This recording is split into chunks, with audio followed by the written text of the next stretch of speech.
동족의 참 가슴 아픈 비극인데, 저희 아버님이 1933년생이시고 지금도 생존하고 계십니다. 92세 되십니다. 지금도 조금 거짓말도 날마다 뛰세요. 거의 한 70년간을 한결같이 새벽에 수행하시고 동촌에서 일하시고, 밤이면 또 친구 모시고 9시 반에 주무시고 새벽에 5시 일을 서놓으시고, 그래서 다 80세 넘으셔서 동사를 다 적으시고, 저희 누님이 교무님이신데 거기 가서 같이 생활했어요. 지금도 거의 11시면은 아침 저녁을 똑같이 일찍해서 11시면 운동 나가시고, 오후 4시면 운동 나가시고, 그 이외 시간 늘 거기 가서 밤농사를 지세요. 영산 10분. 그 아버님이 그래도 대학 중퇴니까 익산에서 그 이리 공고를 나오시고, 이제 당신이 더 공부를 하고 싶다고 해서 저희 집이 그렇게 어려웠는데 할아버지 할머니가 당신이 알바를 해서라도 대학 가고 싶다고 해서 6.25 지난 직후에 서울로 상경하셔 대학을 다니셨어요. 그러다가 그때 6.25 직후 얼마인지라 대학 간판 입고, 그러다가 여름방학 끝나고 나니까 대학에도 철거됐대요. 그래서 다시 낙향 지구로 오셨다가 시골 지구로 오셔서 학교에서도 여러 공공기관에서도 오라 해서 안 가고 잠시 있다가, 하여튼 뭐 그렇다가 우리 아버님 하신 말씀이 6.25 이전까지는, 동란 일어나기 전까지는 거의 지식인들 한 80%가 다 사회주의 사상이었대요. 그렇게 좋았대요. 사회주의가. 사회주의 사상을 읽어보면 이야 할 정도로 좋았대요. 그런데 6.25를 지나면서 겪어보니까 아이고, 공산주의 북한군이 내려와서 사회주의를 하고 날마다 저녁마다 사람 모이라고 강습회 열고 자아 비판하고 회의 열고 선동선전하고 그런 난리가 있고, 그런 모습이 정말 싫다해서 다 6.25를 끝나고 다 바꿔준 사람들이 다시는 공산주의 사회주의 이야기하지 말자. 그렇게 이제 첨예하게 대립됐을 때 우리 원불교 교단에서도 전라북도의 공산군 총본부가 어디 있는지 아세요? 최고 사령부가 총부에 있었어요. 총부에서 거주했어요. 전라북도 총사령 본부가. 그래서 예전에 제가 출가할 때 간사 때 들어보면은, 추모담 때 들어보면은, 그 예전에 그 6.25 그 동란에 미군 비행기, 그 호주 비행기들이 이제 연합군에 들어와서 비행기가 뜨잖아요. 그럼 옛날 우리 아버님들 호주기 그랬대요. 호주의 비행기가 떠서 총도 쏘고 폭탄도 떨어진다 그랬대요. 그런데 그 호주기가 폭탄을 들고 어디로 가겠어요? 전라북도 인민군 총사령본부가 있는 총무로 와야 할 거 아니에요. 총사령본부가 있으니까. 그래서 뭐 여기저기 떨어졌습니다만 전라북도 총사령본부가 있는 총무로 해서 비행기가 떴대요. 떠가지고 거기다 폭탄을 떨어뜨리는데 이상스럽게 폭탄이 한 2km 멀리 있는, 3km 멀리 있는 동징당 거기더니 총부는 하나도 폭탄이 안 떨어져. 폭탄이 안 떨어져. 여러 번 비행기가 떴는데. 그래서 훗날에 6.25 동란이 다 끝나고 나서 이런저런 말들이 있는 가운데 그 호주기 뜬 사람들이 한번 이야기를 했다는 거예요. 내가 비행기를 타고 쉬운 말로 익산에 사령관 인민군 사령본부가 있는 우리말로 총부에다가 비행기를 타고 떠고 폭탄을 떨어뜨리는데, 옛날에는 그렇게 레이더나 그렇게 비행기가 정교하지 않잖아요. 그러니까 사람들 대충 보고 저기다가 이렇게 거기 있어요. 그 저기 뭐야 지금 비행기들이 내려다볼 때 아 저쪽이다 여기 떨어뜨리면 정확하다 떨어뜨리는 거예요. 그런데 익산 총부만 가면은 안개가 자욱해 구름이 자욱해가지고 안 보인다는 거예요. 그래서 떨어뜨리긴 떨어뜨리는데 안 보인다는 거예요. 몇 번이나 떨어뜨렸는데 빗나갔다. 그때 주석하고 계신 분이 그 총부에 계신 분이 정산 정보사님이었어요. 정산 정보사님 피난을 안 가셨어요. 그래서 익산 총부에서 공산군 사령부 같이 숙식을 같이 참여했어요. 그래서 익산 총부 그 와가지고 북한군 사령관이 너희는 경전이 뭐냐 그래. 너희들 있는 경전을 줘봐라 그래. 그래서 총부에서 그때 불교 정전을 줬다는 거예요. 우리 요즘은 원불교 전선 이 전에 있던 정전이 유교 때 있던 정전이 불교 정전이에요. 우리 원불교 경전 이름이. 불교 정전을 줬어요. 그 사람, 그 사령관이 여기 또 총사령관 대빵도 결정 같은 거죠. 글자라도 읽고 뭐라도 듣고 그런 사람 아닐 거예요. 그래서 그런 사람인데 이걸 쭉 읽어보더만 책을 돌려주더래요. 우리하고 똑같네. 우리하고 이념이 같네. 그랬어요. 그러면서 이 사람들이 마지막 철수할 때 이제 그 북군이 밀려오고 미군이 밀려오고 연합군이 밀려오니까 이 사람 도망가잖아요. 북한으로 도망가잖아요. 마지막 철수할 때 그 사람들이 늘 했던 말이 그 지역의 주요 인사들은 잡고 올라가라. 그 지역의 주요 관공서는 다 불태워라 그랬대요. 그래갖고 여기 그 지침이 하달돼가지고 익산 총부도 다 불태워가야 된다 그랬어요. 불태워야 된다.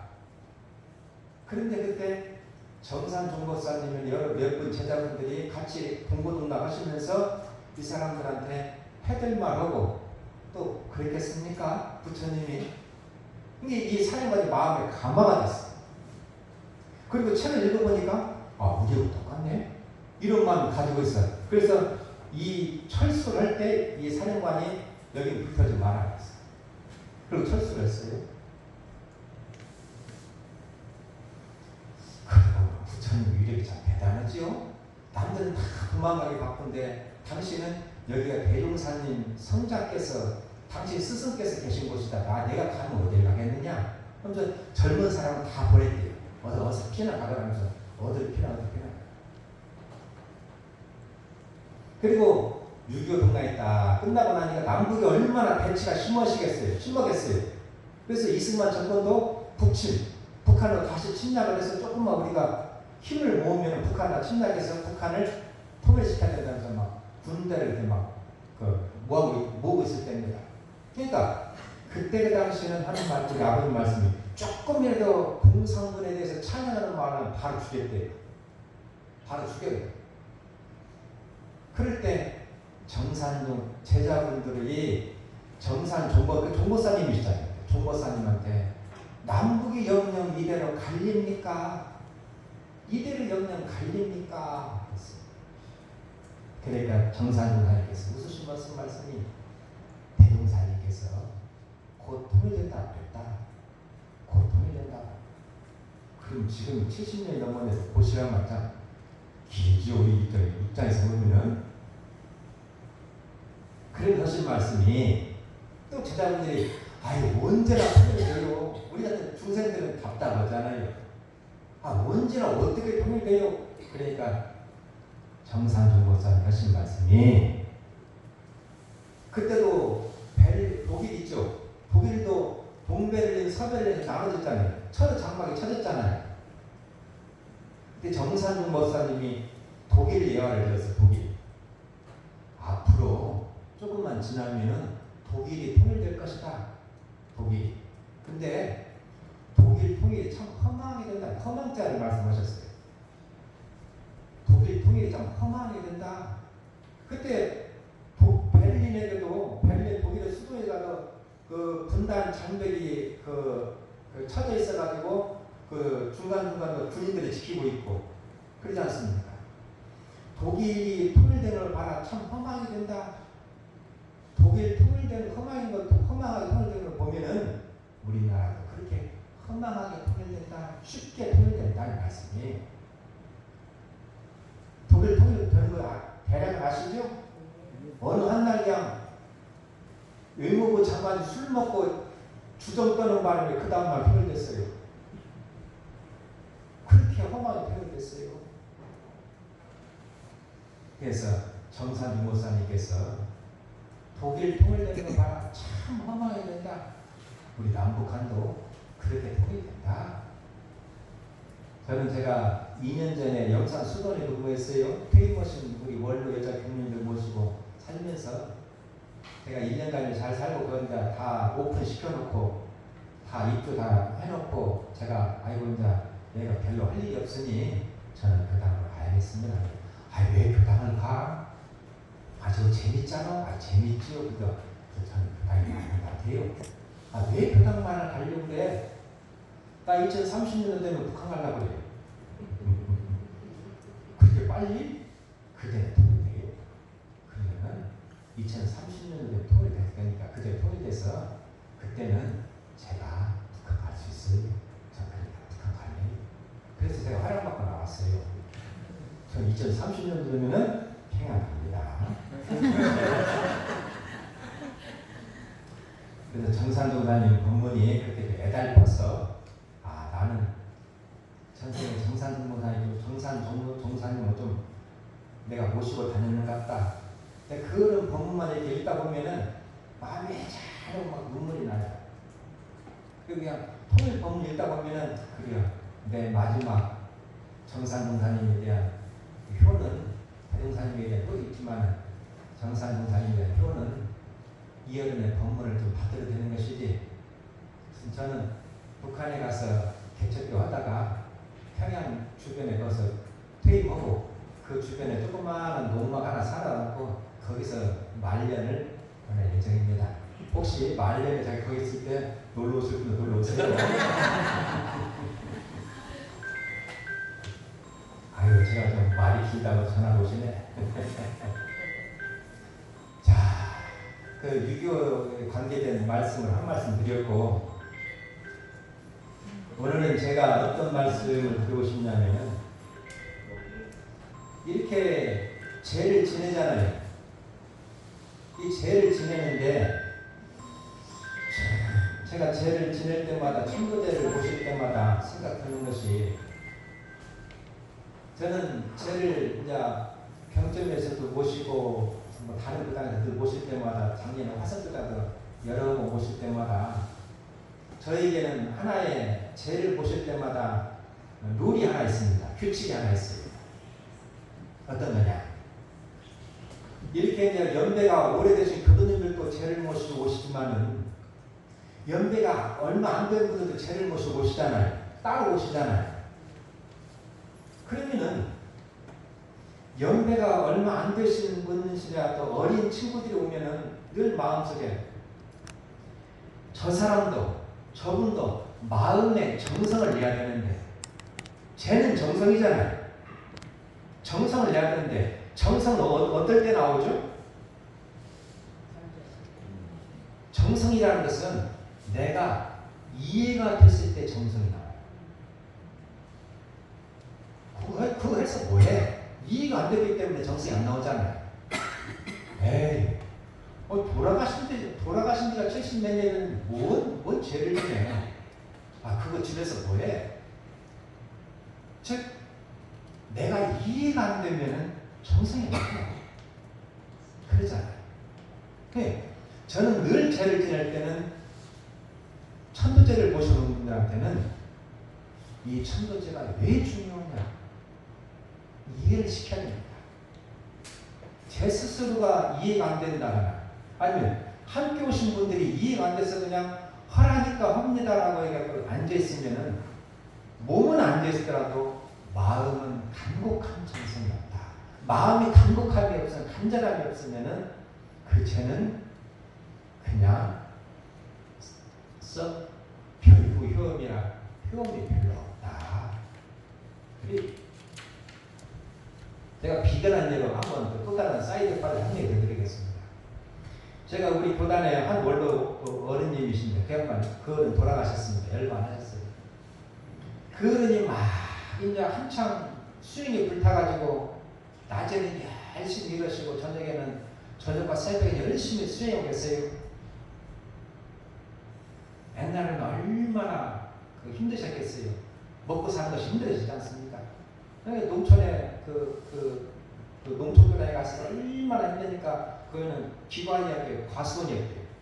과수원을 조그마한 과수원을 했어요. 그 기관이 먹고 살아요.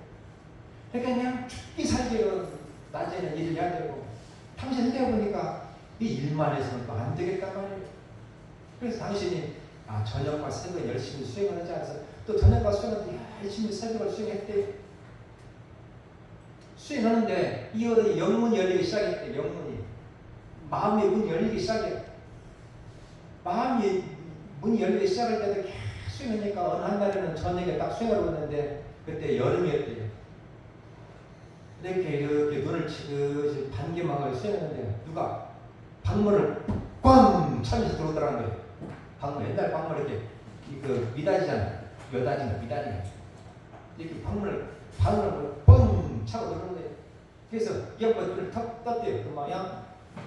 그냥 옛날 갑옷을 입은 장군이 칼 하나를 딱 차고 방문을 뻥 차고 들어오는 거예요. 그래서 흠쩍 그러게 눈을 뜨고 그랬더만 그러니 귀신이죠. 말이에요. 귀신이죠. 그랬더만 누구 법사님 왜 그러시오? 니시오? 이게 사담입니다. 이것은 정사가 아니에요. 기사니까 듣고 흘렀어요. 그랬지만 그것도 한 예로 들었다 싶어서 하는 말씀입니다. 그런 앞에 있는 영가가 하는 말 그대로예요.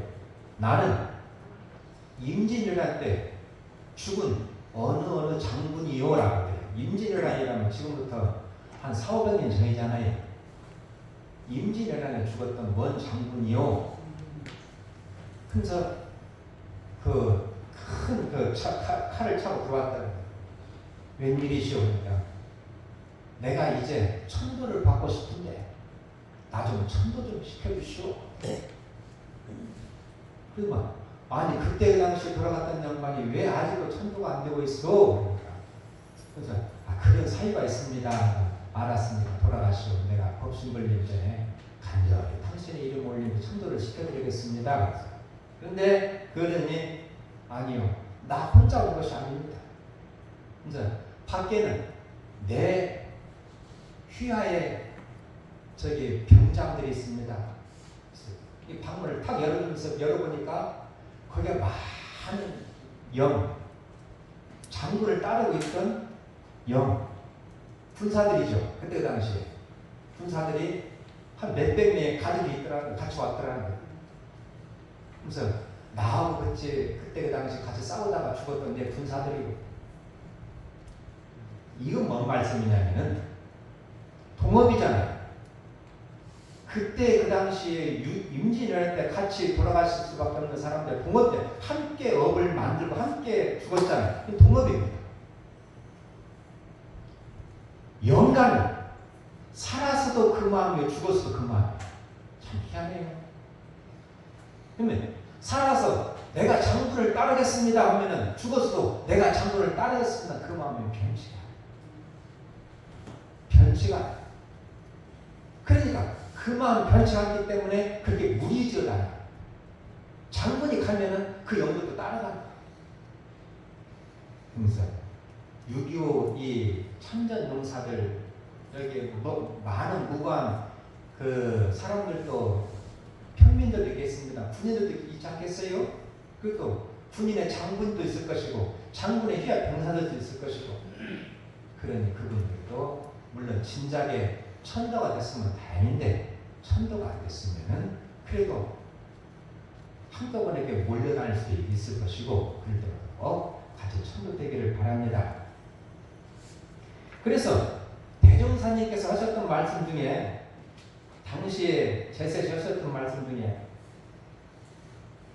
앞으로 내 말은 다 과학이 증명한다. 앞으로 종교가에서 일어나는 모든 일들, 말들, 종교가에서 이야기하는 모든 것들은 다 과학이 증명한다 그랬어요. 과학이 증명한다. 그처럼 앞으로는 과학이 참 무서운 속도로 발전해서 종교가에서 하는 이야기 모든 것을 다 과학이 증명한다. 지금도 현재 종교 영역이라고 하고 과학의 영역이라는 것이 있어요. 현재 종교 영역이라고 하는 것이 뭐가 있겠습니까? 죽음 이유가 종교 영역이에요. 지금도.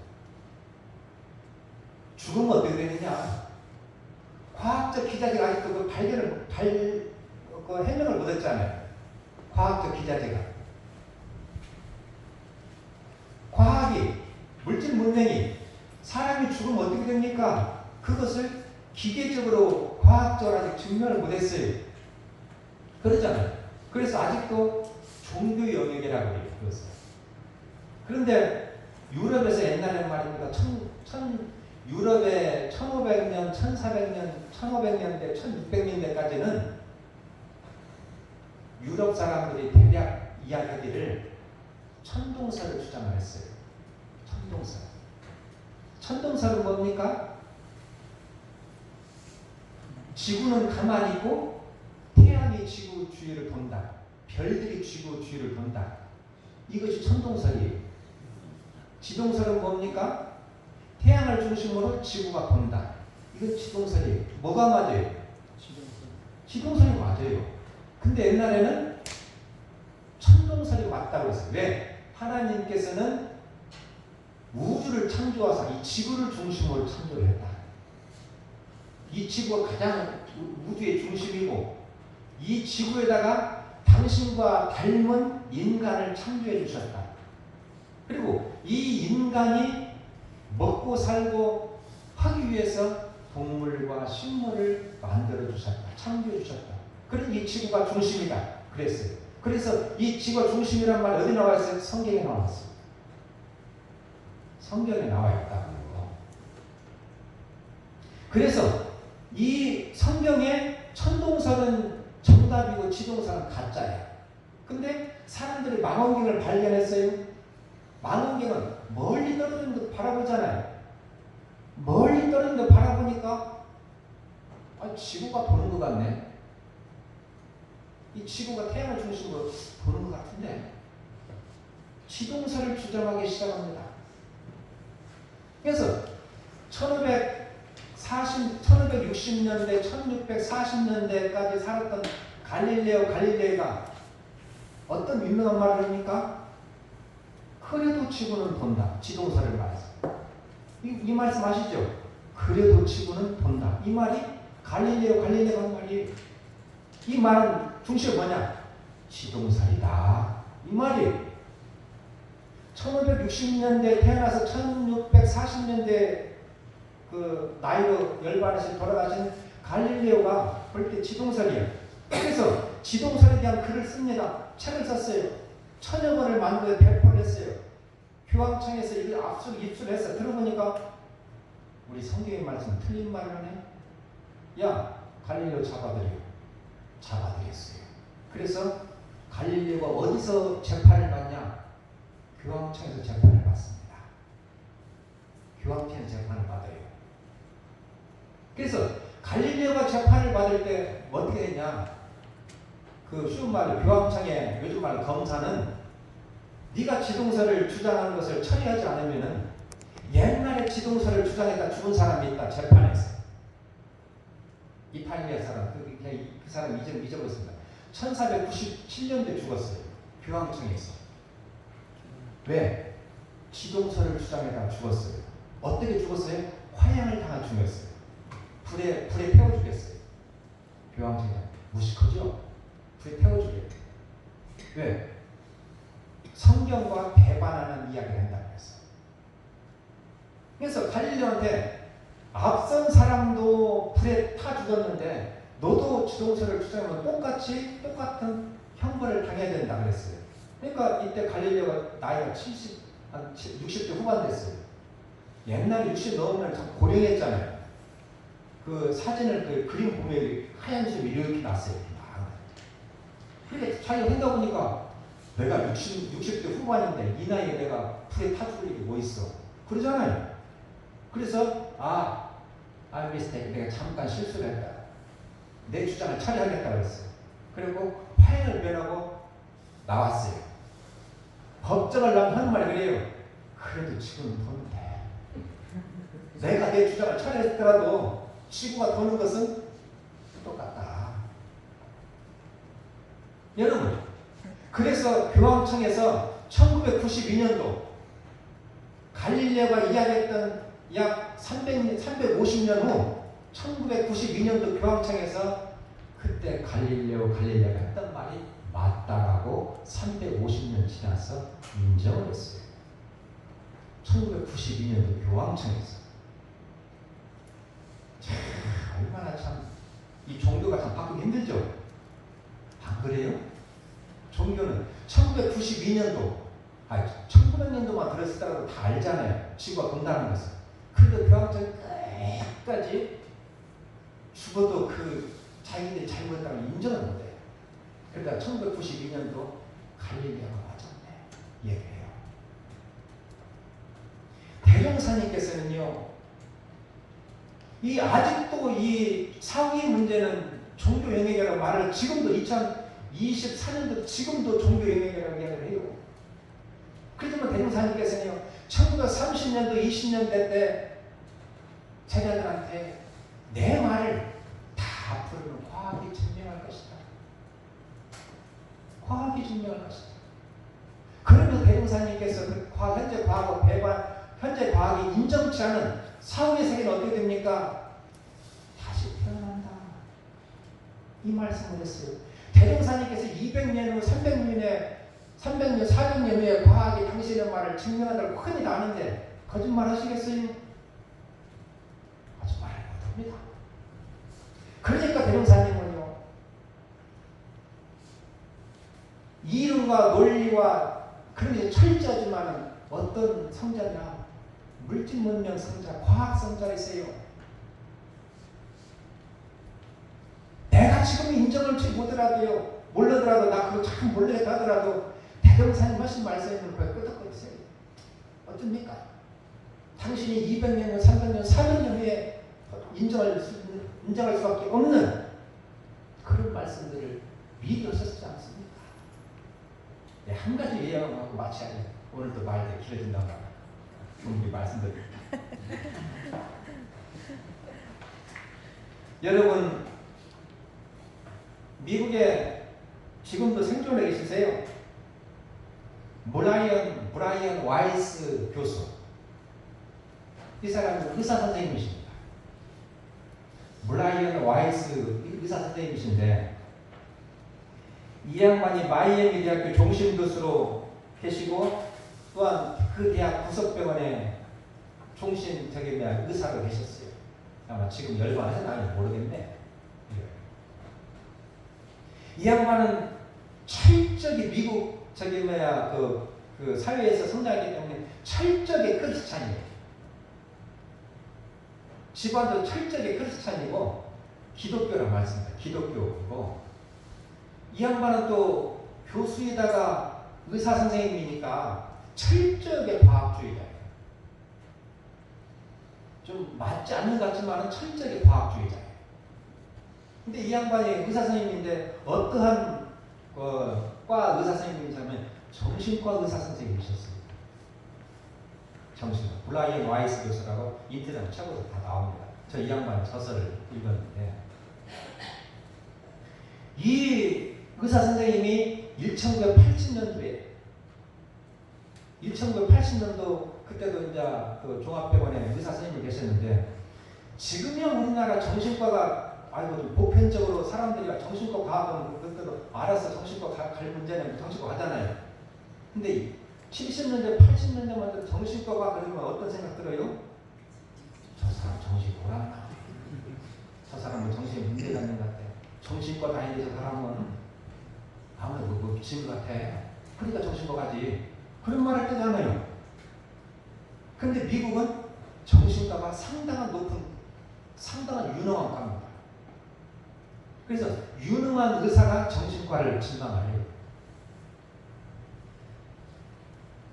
그런데 이 브라이언 와이스 의사 선생님도 아주 그때 당시에 미국의 아주 유명한 의사 선생님이셨어요.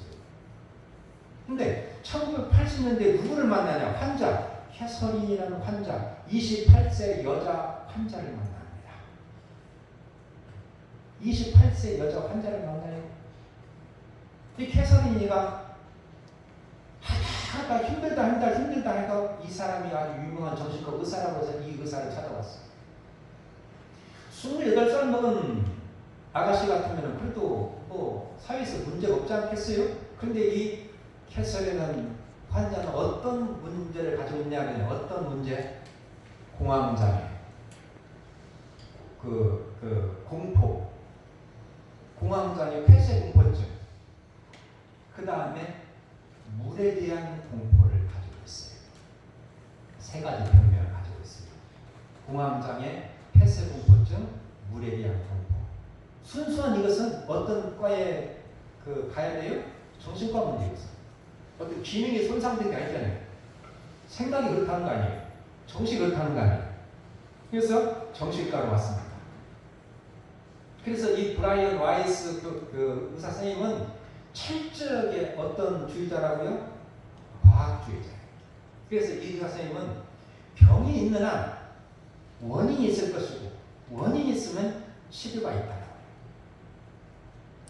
그래서 이 브라이언 와이스 교수가 이 캐서린하고 면담, 상담을 하면서 이 캐서린이 왜 물에 대한 공포를 느끼는가?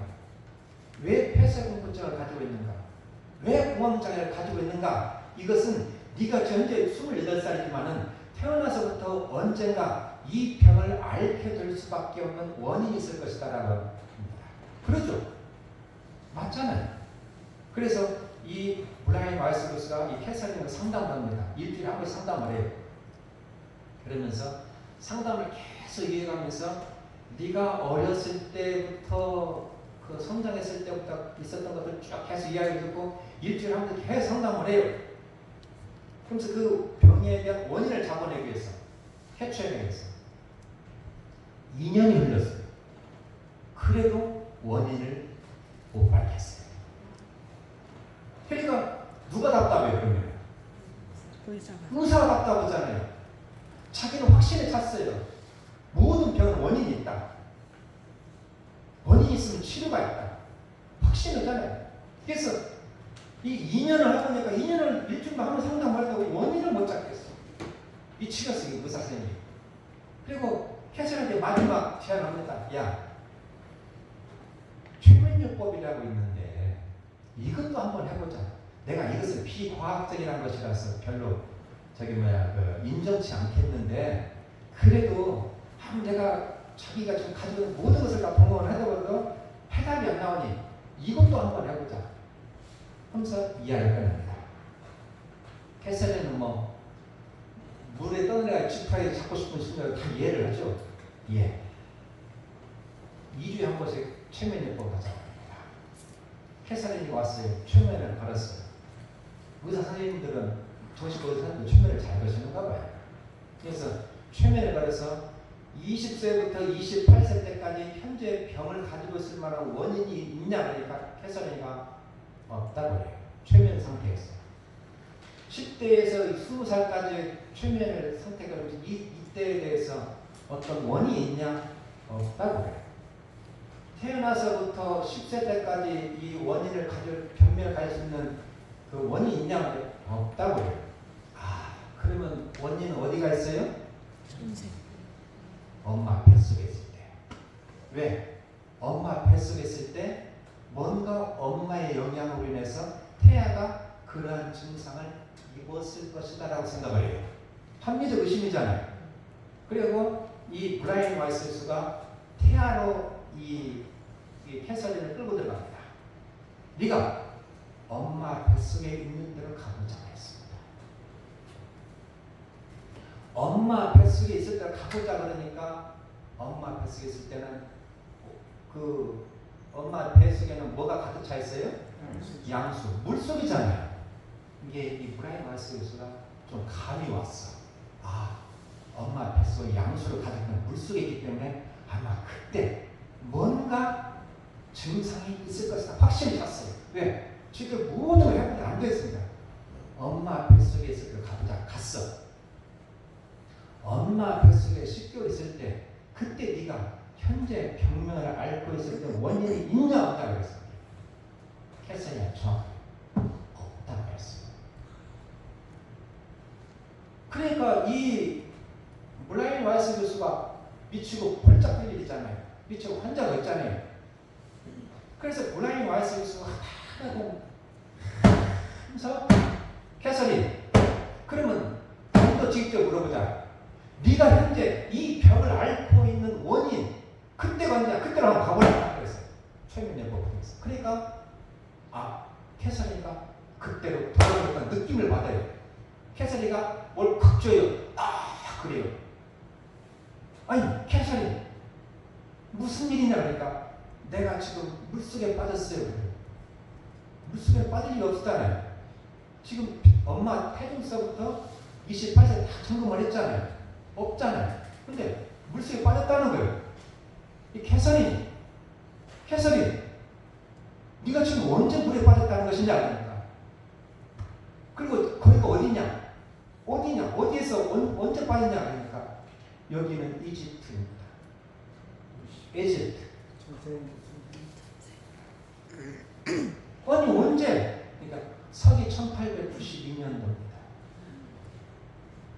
서기 1892년도는 1980년도에 3900년 전이에요. 이집트라는 나라에 있습니다.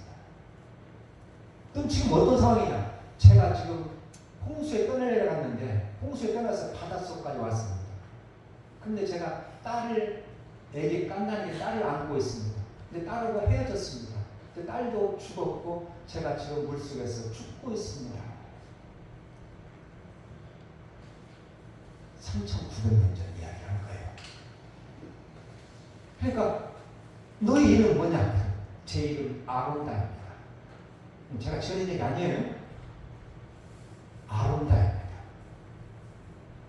그러면서 3900년 전에 에집트에서 살았던 이야기를 이야기하면서 자기가 홍수를 떠내려서 바닷속에서 딸과 함께 죽어가는 이야기를 합니다.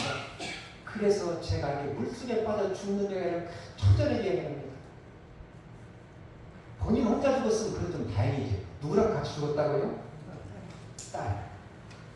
그러니까 자기가 얼마나 부모된 신경으로서 천천히가 한이 맺히겠어요. 우리가 부모가 다 배워왔잖아요.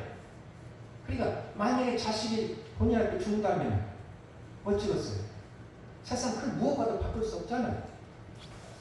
그러니까 이 캐서린이가 자기 딸이 죽어가는 모습 보고 자기가 죽어가는 모습 보고 하면서 이 물에 대한 공포를 지금 여기에서 느끼게 된 원인입니다. 깼어. 누가 충격받았어요? 의사가. 왜 충격받았어요? 그 사람 종교는 뭐죠? 기독교. 그 사람 직업 뭐죠? 의사. 의사는 감으로 환자를 치료해요? 정확한 과학적 지식에 기반해서 환자를 치료하죠. 철저한 과학주의자. 근데 3900년 전 이야기를 하고 있어요. 들었어. 근데 캐서린은 그 이야기를 한번 하고 난 뒤에는 병세 호전을 생깁니다. 병세가 좋아져. 왜? 우리들도 답다 보면 그게 병이지. 내가 왜 이 답답함을 좀 알면은 그래도 좀 낫잖아요. 그리고 이 답답함을 너한테 말을 꺼내놓으면은 좀 더 낫잖아요. 이 캐서린이가 한 6개월, 1년 지나면서부터 이 모든 것을 병을 다 극복을 합니다. 그래서 이 최면요법을 통해서 이 캐서린은 이 의사 선생님께서는 이 캐서린의 전생 88번의 전생을 통해서 이 캐서린에 대한 병명을 찾아내고 이 캐서린에 대해서 병을 치유를 합니다. 비행기를 타는 폐쇄공포증을 왜 냈겠냐? 한 가지만. 이 캐서린의 전생은 독일에서 성장을 했대요. 독일에서 성장하는데 제2차 세계대전 때 이 캐서린이가 독일 공군 비행사 조종사, 전투기 비행 조종사이다. 그래서 전투기 비행 조종사 때 이 캐서린이가 독일 비행기를 끌고 나가서 아군과 하늘에서 전투기로서 서로 싸움을 할 때 여기서 폭파돼서 죽어갈 때 자기가 비행기는 공포증을 느꼈습니다. 이 캐서린이가 그래서 비행기 공포증을 더 극복을 해요. 그래서 이 브라이언 와이스 교수가 참 캐서린이 병명이 극복한 것은 다행입니다만 자기는 이해를 못하겠어요. 그래서 이 브라이언 와이스 교수가 이 캐서린이라는 한 명을 가지고는 장담을 못하겠다. 그래서 브라이언 와이스 교수가 몇 명? 2,400명의 환자를 치료하면서 기록을 합니다. 기록하면서 2,400명의 환자를 기록하면서 최면적으로 기록하면서 2,400명의 전생을 추적을 해갑니다. 바로 앞 전생을. 그때는 다 기록이 있잖아요. 사람들 기록이 있잖아요. 전생을 추적을 해가요. 그래서 약 80%의 전생을 기록을 확인해요. 2,400명의 80%면 몇 명입니까? 약 2,000명입니다.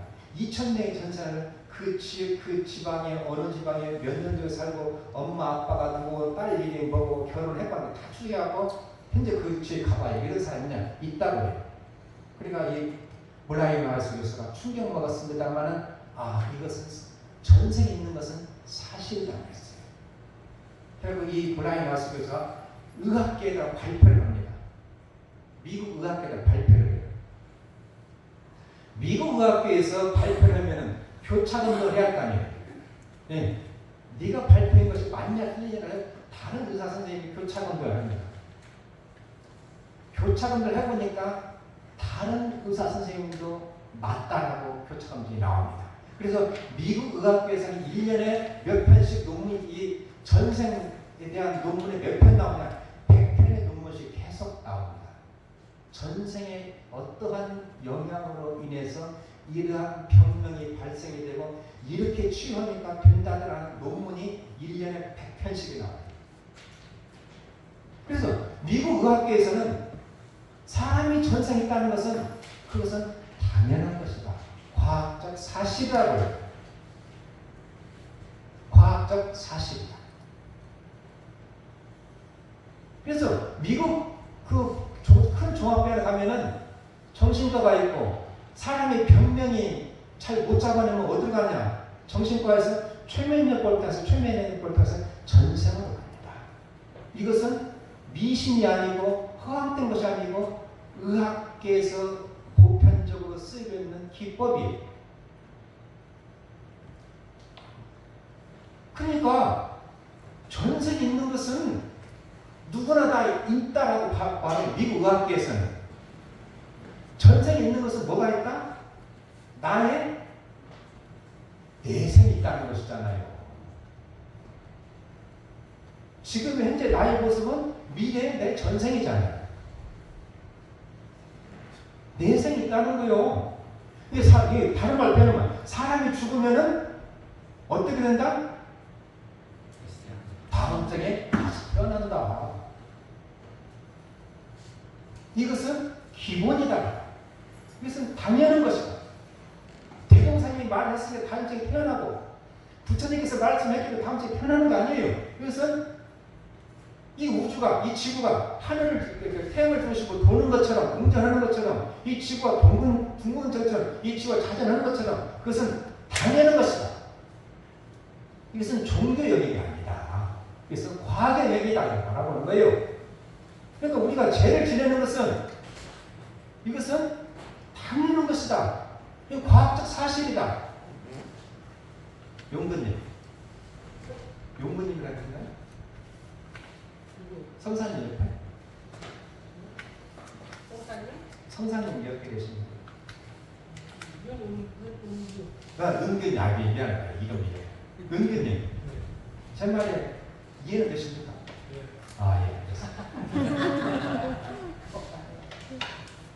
그래서 죄를 지내는 것은 당연한 것이다. 그 영을 위한 것이다. 그리고 이것은 미신이 아니다. 이것은 원불교 불교만의 문제가 아니다. 이것은 누구나 다 해야 됩니다.